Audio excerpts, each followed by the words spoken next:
बेशक बीसीसीआई ने अभी तक ऑफिशियली इस बात को लेकर ऐलान नहीं किया है कि भारतीय क्रिकेट टीम चैंपियंस ट्रॉफी के लिए पाकिस्तान जाएगी या नहीं जाएगी, लेकिन यह करीब करीब तय है कि भारतीय टीम पाकिस्तान नहीं जाएगी। और इसको लेकर पाकिस्तान में बवाल मच गया है, ऐसा बवाल जो आपने पहले कभी नहीं देखा होगा। और तो और पाकिस्तान में अब तमाम मीडिया भी है इस तरफ इशारा कर रहा है, इशारा क्या अब तो साफ तौर पर कहने लगा है कि हाइब्रिड मॉडल उन्हें कतई पसंद नहीं।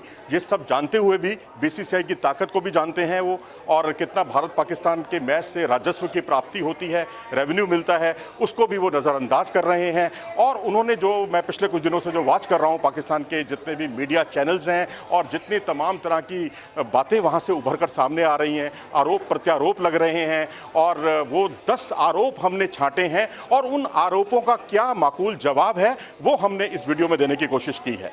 आरोप नंबर 1, जय शाह पर लगा पीसीबी के साथ गुप्त समझौते का आरोप। आईसीसी की मीटिंग अगले हफ्ते कोलंबो में होने वाली है और वहां मोहसिन नकवी जो कि पीसीबी के चीफ हैं, उनकी मीटिंग होनी है जय शाह साहब से। जब ये मीटिंग होगी, और ये कहिए कि जब मीटिंग से पहले दोनों डिनर करेंगे और तब इनकी मंत्रणा होगी आपस में। और ये बड़ा आरोप लग रहा है, बड़ा अजीबोगरीब आरोप है कि हम आपको एक वोट देंगे आपको आईसीसी के चेयरमैन के लिए, और उसके बदले में आप जो है उनसे बात करेंगे, अपने पिताश्री से बात करेंगे, अमित शाह साहब से बात करेंगे और भारत को पाकिस्तान जाने के लिए राजी करेंगे। कितनी अजीबोगरीब बात है।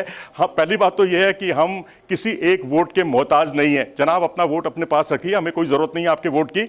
और वैसे भी ये शख्सियत है, एक ऐसी शख्सियत है जो ना सिर्फ बीसीसीआई का सचिव है बल्कि एशियन क्रिकेट काउंसिल का भी अध्यक्ष है। इसके अलावा जो आईसीसी की जो कमेटी है, यानी मार्केटिंग की जो कमेटी, फाइनेंस एंड मार्केटिंग की जो कमेटी है, उसमें भी ये रह चुके हैं। तो इन्होंने अच्छी खासा धनराशि इकट्ठी की है, यानी जो है अच्छे खासा राजस्व जुटाया है, रेवेन्यू जुटाया है। तो इनको आपके वोट की ज़रूरत नहीं है। कृपया करके अपना सुझाव अपने पास रखिए, हमें इसकी ज़रूरत नहीं है। आरोप नंबर 2, बीसीसीआई का हाइब्रिड मॉडल हमें मंजूर नहीं। अगर आपको क्रिकेट की इतनी चिंता है तो फिर हाइब्रिड मॉडल से परहेज क्यों? भाई, एशिया कप में भी आप ऐसा कर चुके हैं, तब भी आप मेजबान थे और भारत ने अपने सारे मुकाबले जो हैं श्रीलंका में खेले थे। तो अब ये हाइब्रिड मॉडल जो है दोनों मुल्कों को करीब लाता है और कहते हैं कि किसी भी तरह का कोई झगड़ा विवाद सब जो है हाशिए पर चले जाते हैं और हमारा मैच होता है और पूरी दुनिया उसको देखती है, पूरा आवाम देखता है, अच्छे खासे राजस्व की प्राप्ति होती है। तो प्लीज़ प्लीज़ प्लीज़ ये जो हाइब्रिड मॉडल है इसके लिए अड़िए मत। इस बात के लिए अगर आप स्टबन होंगे तो उससे कई तरह की दिक्कतें खड़ी होंगी और भविष्य भी चौपट हो जाएगा। आईसीसी को बहुत बड़ा झटका लगेगा और जो आईसीसी के जरिए जो राजस्व मिलता है, रेवेन्यू मिलता है, अलग अलग जो बोर्ड हैं, तमाम जो एसोसिएट्स हैं, उनको जो धनराशि प्राप्त होती है, उसका भी नुकसान होगा। आरोप नंबर 3, अगर टीम इंडिया नहीं आई तो हम श्रीलंका को बुला लेंगे। इतने जज्बाती मत बनिए जनाब। अगर श्रीलंका की टीम को आपको बुलाना है तो श्रीलंका को कोई नहीं देखना चाहेगा। पाकिस्तान श्रीलंका में किसी की दिलचस्पी नहीं है। पूरी दुनिया भारत पाकिस्तान के मैच को देखना चाहती है। उससे राजस्व जो मिलेगा, मैं अपनी बात वही दोहरा रहा हूं, उस राजस्व का नुकसान मत कीजिए एसोसिएट टीमों को या तमाम टीमों को जो हिस्सा मिलता है, उसका बहुत भारी नुकसान होने वाला है। तो इसलिए श्रीलंका में किसी की कोई दिलचस्पी नहीं है। और आप अपना स्टैंडर्ड क्यों गिरा रहे हैं? श्रीलंका की टीम पहले 8 में नहीं रही थी, 9वें नंबर की टीम है। अगर आप उसको बुलाते हैं और वो भी भारत की जगह, ये बड़ा मूर्खतापूर्ण सुझाव है, मैं कहूंगा। आरोप नंबर 4, आईसीसी बीसीसीआई की कठपुतली बन गया है। कोई किसी की कठपुतली नहीं है जनाब, ये सब बेकार के आरोप हैं। भारत जो है, बीसीसीआई यानी उसका अपना वजूद है, आईसीसी का अपना वजूद है, और बीसीसीआई जो है तमाम तरह के आईसीसी के आयोजनों में एक कंट्रीब्यूट करता है, या ये कहिए कि तमाम तरह के स्पॉन्सर्स जुटाता है। भारत बहुत बड़ा बाजार है। आपका हाथ किसने रोका है? आप भी जाइए, आप भी स्पॉन्सर जुटाइए, आप भी वो जो सुविधाएं भारत को मिलती हैं या जो आप मिलने का आरोप लगा रहे हैं वो आप भी ले लीजिए।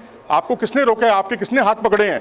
आरोप नंबर 5, जब भारत से अन्य खेलों की टीमें पाकिस्तान आ सकती हैं तो फिर क्रिकेट की टीम क्यों नहीं? मैं मानता हूं कि टेनिस की टीम भारत की पाकिस्तान जाती है, कबड्डी की टीम जो है वो भी वहां जाती है।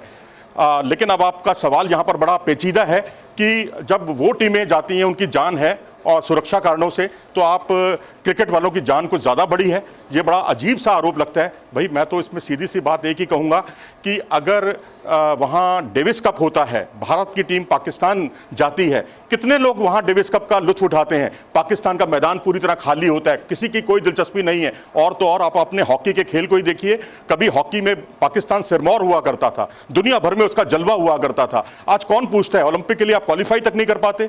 जानशेर खान को कौन नहीं जानता, जहांगीर खान को कौन नहीं जानता। कभी स्क्वैश पर आपका पूरी तरह से दबदबा होता था विश्व स्क्वैश में, आज वहां कोई उल्लू बोलते हैं स्क्वैश के मैदान में, कोई नहीं उसकी परवाह करता।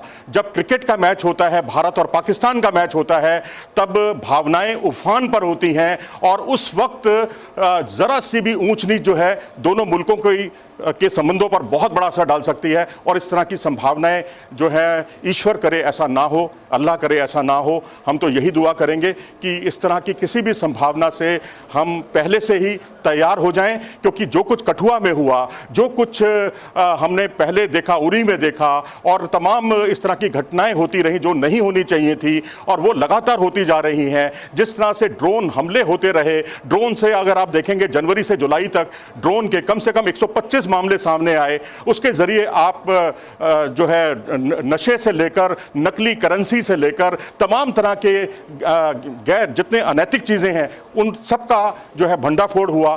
तो अब इसके लिए हमें अलर्ट हो जाना चाहिए। आरोप नंबर 6, पाकिस्तान से इतना ही परहेज है तो उससे न्यूयॉर्क और मेलबर्न में क्यों खेलते हो? देखिए जनाब, हम आईसीसी का सम्मान करते हैं, और क्योंकि आईसीसी जो है क्रिकेट को संचालित करने वाली दुनिया की एक बहुत बड़ी संस्था है, और अगर हम वहाँ पर उनके आयोजन से बहिष्कार करेंगे तो ये कोई अच्छी बात नहीं है। हम बेशक पाकिस्तान से हमें कितना भी परहेज रहा हो, लेकिन हम आईसीसी के टूर्नामेंट में या एशियन क्रिकेट काउंसिल के टूर्नामेंट में पाकिस्तान से ज़रूर खेलते हैं और आगे भी खेलते रहेंगे। ये वचनबद्धता है हमारी, और इससे आईसीसी भी इस बात को अच्छी तरह से वाकिफ़ है इस बात से, और वो भी कोशिश यही करेगी पाकिस्तान को मनाने की कि हाइब्रिड मॉडल पर चलें। आरोप नंबर 7, हमने 1280 करोड़ रुपए खर्च कर दिए हैं अब तक, ये दिन देखने के लिए। ये ठीक है कि 1280 करोड़ रुपए आपने खर्च कर दिए तमाम जो है इंफ्रास्ट्रक्चर को दुरुस्त करने के लिए, और लाहौर हो, कराची हो, रावलपिंडी हो, आपने अपने ग्राउंड्स को दुरुस्त किया है। मैं मानता हूं बहुत अच्छी बात है, करना भी चाहिए, ये कोई बड़ी बात नहीं, हर आयोजक करता है। हमारे यहाँ जो रिलायंस कप हुआ, हमारे यहाँ जो 2011 का वर्ल्ड कप हुआ, हमने भी ये सारा इंफ्रास्ट्रक्चर पर करोड़ों रुपए खर्च किए, इस उम्मीद में नहीं कि इससे हमें कोई बहुत ज़्यादा प्राप्ति होगी। ये टूर्नामेंट पाकिस्तान का नहीं है, गौर कीजिएगा, ये टूर्नामेंट आईसीसी का है, और जो मेजबान की भूमिका वो निभा रहा है पाकिस्तान। आरोप नंबर 8, हम रोहित विराट को इतना सम्मान देंगे कि वो भी याद रखेंगे। आप विराट और रोहित के सम्मान की बात करते हैं। ये इन खिलाड़ियों का कद इतना बड़ा है विश्व क्रिकेट में कि ये जहां भी जाएंगे अपना सम्मान खुद अर्जित कर लेंगे। हमारी गंगा जमुना तहजीब जो है, गंगा जमुना की जो तहजीब, हमारी जो संस्कृति है, वो यही कहती है अतिथि देवो भव। कोई भी आता है हम उसका सम्मान करते हैं। पाकिस्तान भी हमारे यहीं से निकला है, अगर वो भी सम्मान करते हैं तो ठीक है। आपके उसके लिए हमें कोई बहुत बड़े आश्वासन की ज़रूरत नहीं है। ठीक है, विराट कोहली ने इतना कुछ बनने के लिए, एक चीकू से विराट कोहली बनने के लिए उन्होंने एक लंबा सफर तय किया है। आज दुनिया भर में, चाहे वो बांग्लादेश हो, जिम्बाब्वे हो, इंग्लैंड हो, किसी भी मुल्क में वो जाते हैं, उनका अपना सम्मान होता है। एक छोटा सा किस्सा बताता हूं कि उनको एक बार फ्लाइट पकड़नी थी इंग्लैंड में, और वो किसी इंग्लैंड के खिलाड़ी के घर चले गए, और बहुत कम समय रह गया, और उनको इतनी कम समय में टैक्सी भी मिलना मुश्किल था। उन्होंने एक इंस्टाग्राम पर पोस्ट किया कि मैं इस पते पर हूं और मुझे टैक्सी चाहिए, एयरपोर्ट पहुंचना है। वहां करीब 500 से 600 टैक्सियां आ गई बाहर, गाड़ियां खड़ी हो गई, बहुत सारे लोग आ गए। इसे कहते हैं लोकप्रियता, पॉपुलैरिटी। ये ऐसी पॉपुलैरिटी नहीं मिलती, ये पॉपुलैरिटी इन्होंने कमाई है, अर्जित की है, यही रोहित शर्मा ने की है। तो इसलिए कृपया करके आप विराट और रोहित का हवाला देते हुए इस तरह की बात ना करें। सम्मान देना किसी भी मेजबान का कर्तव्य है। आरोप नंबर 9, अगर भारत नहीं आया तो हम भी 2026 में भारत में होने वाले T20 वर्ल्ड कप में नहीं जाएंगे।